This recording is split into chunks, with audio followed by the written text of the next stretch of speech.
محترم دوستوں، شروع میں سیام یعنی صوم یعنی روزہ، اس کے متعلق ایسا حکم تھا کہ جو بھی بندہ افطار کرنے کے بعد غروب آفتاب کے بعد کچھ کھا لیتا ہے، پی لیتا ہے اور عشاء کی نماز پڑھ لیتا ہے تو دوسرے دن کا روزہ شروع ہو جاتا تھا۔ اور کبھی کبھی ایسا بھی ہوتا ہے بغیر افطار کیے غروب آفتاب کے بعد مغرب کی نماز کے بعد اگر سو جائے تو دوسرے دن کا روزہ شروع ہو گیا، وہ افطار نہیں کر پائے گا، افطار نہیں کر سکتا۔ یہ حکم تھا۔ اس پر صحابہ کو بہت دقت ہوتی تھی، مشقت اٹھانا پڑتا تھا، بہت پریشان رہتے تھے۔ خصوصاً قیس بن سرما انصاری رضی اللہ تعالیٰ عنہ ایک صحابی ہے، وہ بالکل مزدوری کرنے والے ایک صحابی میں سے ہے۔ دن بھر مزدوری کر کے اپنے گھر پہنچے مغرب کے وقت، اپنے اہلیہ اپنے بیوی محترمہ سے پوچھے کھانے کے لیے کچھ ہے، افطار کرنے کے لیے؟ تو انہوں نے کہا کچھ نہیں ہے۔ تو انہوں نے کھانے کے لیے طلب کیا کہ ان کے اہلیہ نے کہا، ان کی بیوی محترمہ نے بتایا کہ میں بازو پڑوسن سے کچھ لے کر آتی ہوں، آپ ذرا انتظار کیجیے۔ تو آخر وہ لینے کے لیے چلے گئی، لے کر آ کر دیکھ رہی ہے کہ اپنے شوہر، اپنے خاوند، اپنے زوج سو چکے ہیں۔ گویا سونے کے بعد روزہ شروع ہو گیا۔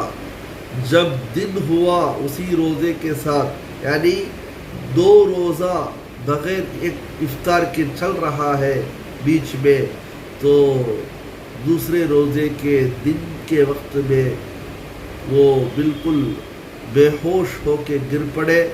یہ سارا قصہ، سارا واقعہ نبی کریم صلی اللہ علیہ وسلم کو معلوم ہوا، بتایا گیا تو آپ صلی اللہ علیہ وسلم نے افسوس کیے۔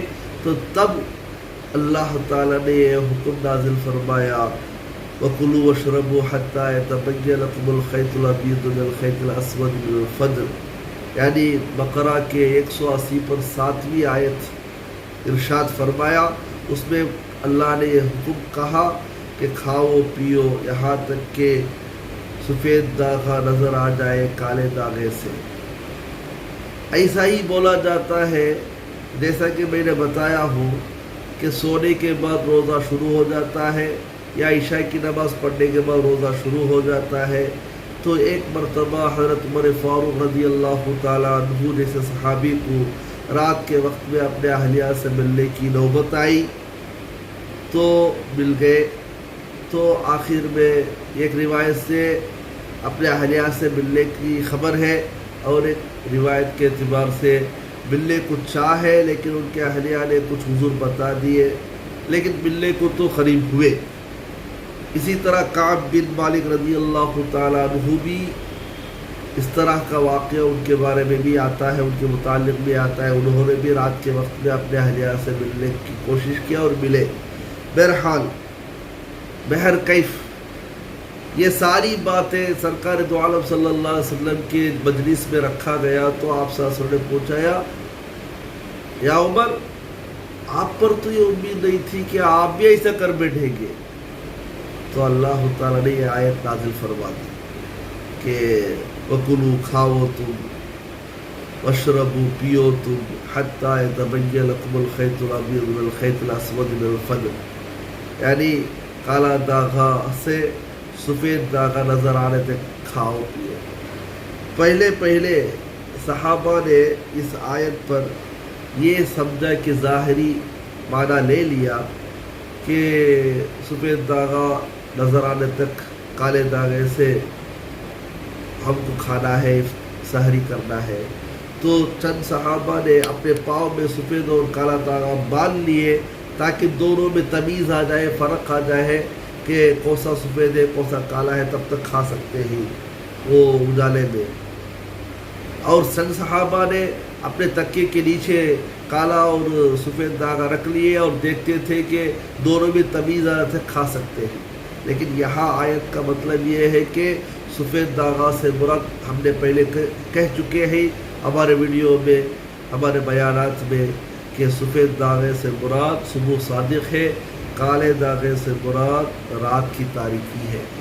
بہرحال آج کا سہل حکم، آسان حکم، یسر حکم یہ ہے کہ غروب آفتاب کے بعد جو افطار کرتے ہی اس وقت سے صبح صادق تک فجر کا وقت شروع ہوتا ہے، اس وقت تک جو چاہے حلال چیز بندہ مسلمان، بندے مؤمن کھا سکتا ہے، پی سکتا ہے، اپنے اہلیہ سے ضرورت ہو تو مل سکتا ہے۔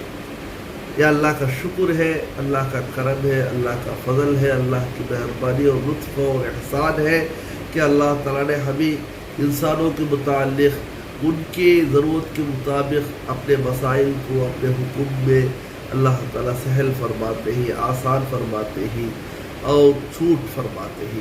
لہذا ایسے خدا پر ایمان رکھتے ہوئے روزے جیسے فضیلت کی چیز کو اپنا کر اپنی زندگی میں جس مقصد کے لیے اللہ نے صوم و سیام روزہ کو فرض کیا ہے، یعنی تقوی حقائق وعدہ کیا ہے، اس تقوی کو حاصل کرنے کی توفیق نصیب فرمائے۔ آمین۔ وآخر دعوانا الحمد للہ۔ السلام علیکم ورحمۃ اللہ وبرکاتہ۔